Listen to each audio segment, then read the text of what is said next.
नमस्कार, मैं हूं आपके साथ शिखा ठाकुर। हमारे खास प्रोग्राम क्या कहते हैं नरेंद्र मोदी में आज आपको सुनवाएंगे पीएम मोदी का वो ऐतिहासिक भाषण जो उन्होंने 14 जुलाई 2011 को नई दिल्ली में दिया। मोदी जी ने अपने भाषण में कहा कि भारतीय जीवन व्यवस्था में परिवार व्यवस्था को अगर अच्छे ढंग से कोई चला सकता है तो हमारी माताएं बहनें चलाती हैं। यह हमारे देश की ताकत है, यानी पूरी व्यवस्था के संचालन के केंद्र में नारी शक्ति है और इसलिए इनके प्रति अगर हमारी श्रद्धा होगी तो हम विश्व की किसी भी आधुनिक बात को पचा सकते हैं। जीवन के किसी भी क्षेत्र की ओर नजर करें, हमारे पूर्वजों ने एक ऐसी व्यवस्था विकसित की है, एक ऐसे विचार को विकसित किया है जो हमें निरंतर शक्ति भी देता है, प्रेरणा भी देता है।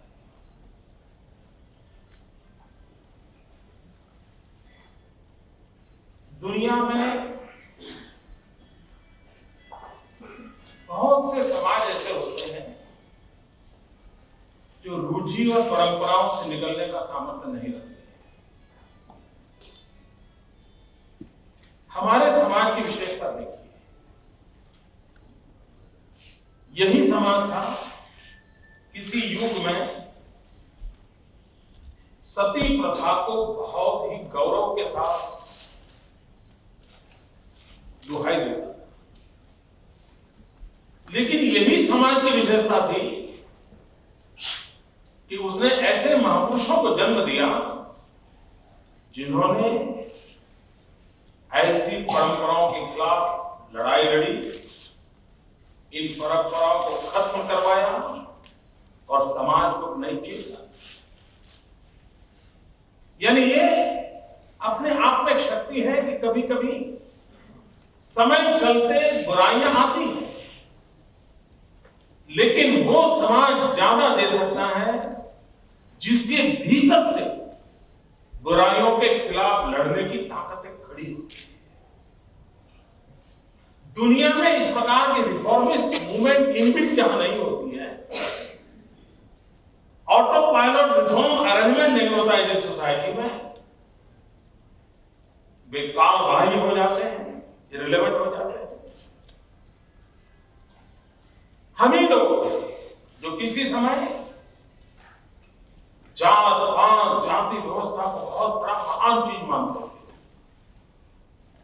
उस समय में वो दोष पनपे हो, लेकिन यही समाज है जिसकी कोख से ऐसे लोग पैदा हुए। मुझे याद है मेरे गुजरात की धरती पर 400 साल पहले एक नरसिंह मेहता का जन्म हुआ जो उच्च नागर ग्रामीण परिवार का बेटा था और अस्पृश्यता के खिलाफ लड़ाई लड़ा। समाज ने उसको अपने समाज से बाहर निकाल दिया, लड़ाई लड़ा 400 साल तक। तो खुद दलित बस्ती में जाना, दलित बस्ती में भजन कीर्तन करना, ये जो हमारे समाज की ताकत है, समय समय पर ऐसे विचार और ऐसी व्यवस्थाओं को जन्म देना जो काल बाह्य व्यवस्थाओं को दूर करते जाते हैं और हमें कायाकल्प के साथ नए रंग रूप के साथ उभार आते हैं। हम नित्य नूतन होते जाने वाले समाज है, हम पुराने ढर्रे में पड़े हुए सोसाइटी नहीं है। ये हमारी जो छवि बनाई जा रही है वो गलत है और दुनिया में कोई समाज ऐसा नहीं है कि जो अपने भीतर की कमियों के खिलाफ आवाज उठाने वालों को टॉलरेट करता है। विश्व के किसी समाज को देख लीजिए, उस समाज में जो भी कोई रिफॉर्मिस्ट पैदा हुआ है उसका हाल क्या हुआ है।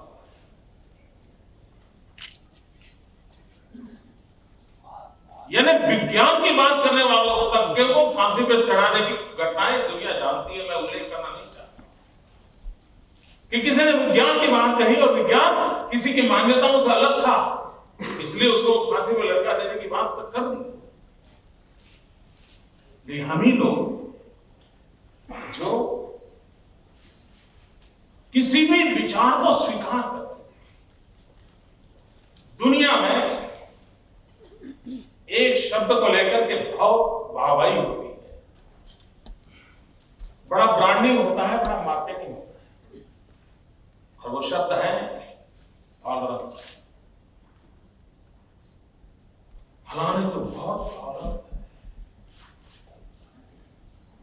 उनकी सारी परंपरा में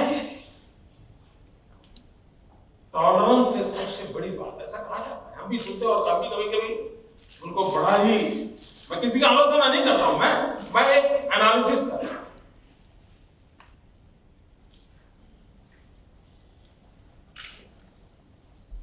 क्या ये ठहराव नहीं है? कभी कभी हम भी अपने जीवन में छोड़ो यार, अपना कलीग है, टॉलरेट करो यार, यही है ना, है टॉलरेट करो। मित्रों, हम उस विचार में पनपे हैं, पले हैं, बड़े हैं, जो टॉलरेंस पर आकर के अटक नहीं जाते। हमारी सोच कहती है एक्सेप्टेंस, स्वीकार करने की कोशिश करो, सिर्फ झेलो मत। इतना ही नहीं, आगे हम कहते हैं रिस्पेक्ट करो, आपसे भिन्न विचार होगा, अलग सोच होती, आदर करो, और वही तो प्रगति का आधार होता है। लेकिन विश्व के बहुत सारे समाज ऐसे हैं कि जहां टॉलरेंस का उपदेश तो होता है, लेकिन दो विश्व युद्ध के जनक भी वही होते हैं।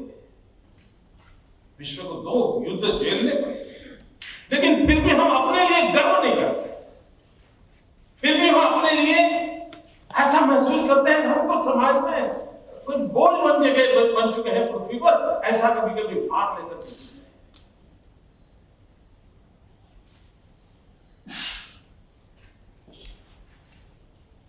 दुनिया में एक सोच की बड़ी तारीफ होगी, लीव एंड लेट लीव। आप भी बोलते होंगे, आप भी जिस बैकग्राउंड में पढ़े लिखे होंगे, शायद आप भी इन शब्दों का बड़ा गर्व करते होंगे, जियो और जीने दो। और जो ये कहता है उसको दुनिया में बहुत बड़ा महान माना जाता है। लेकिन जियो और जीने दो एक ठहराव है, मुकाम हो गया, एक पड़ाव हो गया।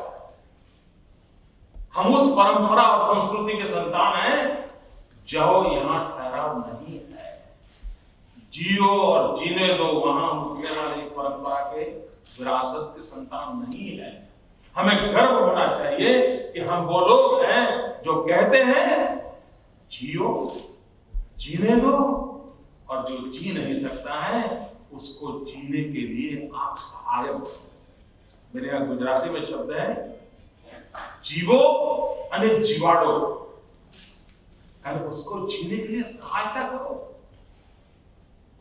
मैं भी जीऊं, तुम भी जियो, मैं भी मौज करूं, तुम भी मौज करो। नहीं, मैं मौज करता हूं तो मैं भी कोशिश करूं, तुम भी मौज करो। हम कुछ कदम आगे हैं। क्या हमें इस बात की तरफ ध्यान है? क्या हमें गर्व है क्या इस बातों का?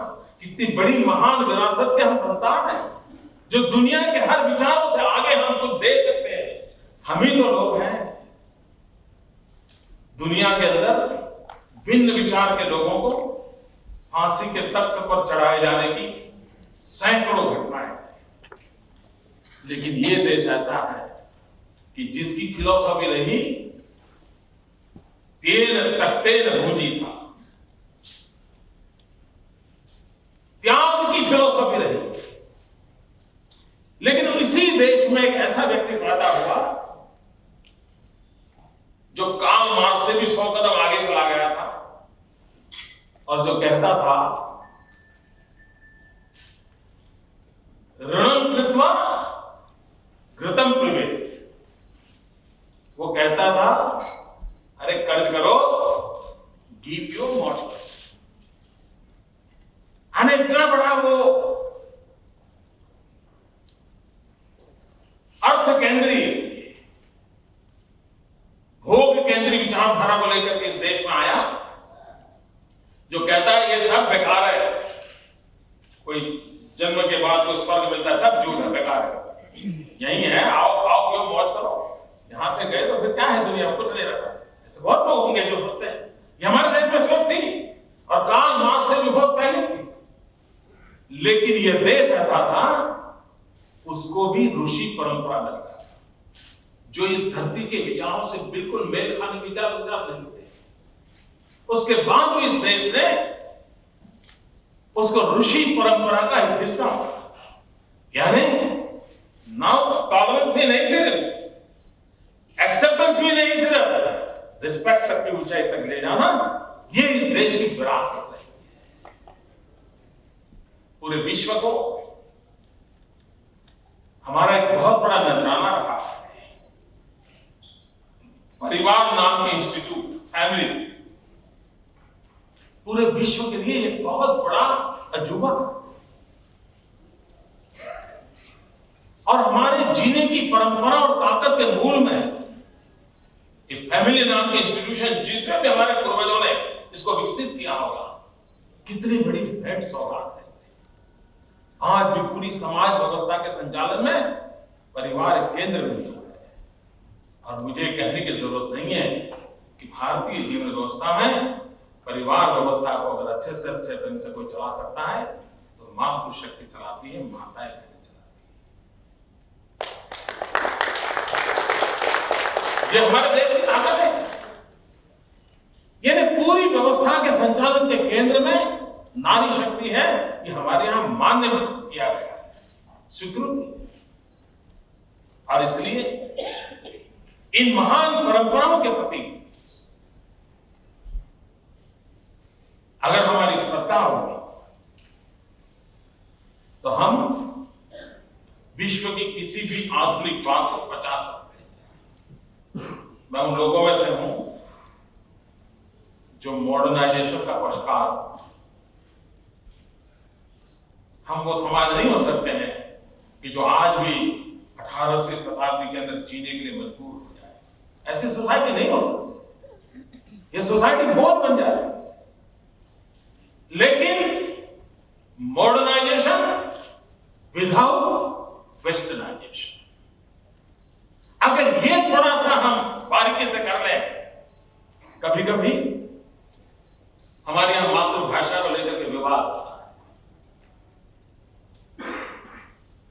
मैं इस मत का हूं कि हमारे बच्चों में वो क्षमता होनी चाहिए कि अनेकों भाषाओं को जाने। क्या हम नहीं चाहेंगे कि हमारे बच्चे कहीं अटक न जाए, एक ही भाषा के भरोसे उसकी जिंदगी चले, कहीं सब्जी लेने के लिए घर से जाना पड़े और खाली हाथ लौट आए क्योंकि बोल नहीं सकता था? ऐसा तो हो नहीं सकता जी। क्यों ना हम उसकी विधा विकसित करें, क्यों ना उसका हम गौरव ना करें। और कभी कभी मातृभाषा की बात, कुछ लोग अर्थ निकालते हैं कि मां जो बोलती है वो भाषा बच्चा बोले, मतलब मातृभाषा।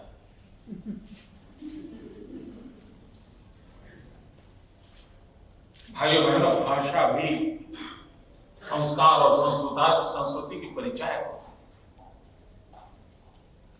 उसी के माध्यम से संस्कृति और संस्कार पनपते हैं। मैं भाषा का संघर्ष और भाषा के विवाद का पक्षकार नहीं हूं। मैं जब अधिक से अधिकतम भाषा के सीखने का पक्षकार हूं। और मैं तो मानता हूं कि एक जमाना था जो स्पेनिश और फ्रेंच और ये लैंग्वेज सीखने का जमाना था, वो एयर होस्टेस कल्चर के लिए जरूरी होगा। अब वक्त बदला है। एशिया अगर 21वीं सदी में लीड करने वाला है तो आपको चाइनीज, जापानी जिन भाषाओं पर प्रभुत्व पाना पड़ेगा अगर विश्व के अंदर ताकत बनना है। युग बदलता जा रहा है, लेकिन मैं उस भाषा के झगड़े के लिए यहां नहीं आया। लेकिन अगर मैं कहता हूं कि भाषा एक संस्कार और संस्कृति का माध्यम है, तो क्या कभी हमने उस पर ध्यान दिया है?